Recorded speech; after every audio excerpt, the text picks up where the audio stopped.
If you've ever seen a bird on a wire and thought, how are they not fried? You're not alone. The answer is pure science. Let's get into it. Electricity always looks for the easiest way to travel, like water flowing downhill. When a bird perches on just one wire, both feet are at the same voltage, so there's no push for electricity to move through them.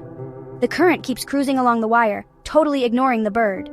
But if that bird accidentally touches another wire or something grounded, zap! Now there's a path for electricity through its body. So next time you spot birds on a wire, remember, they're safe only because they're not completing the circuit.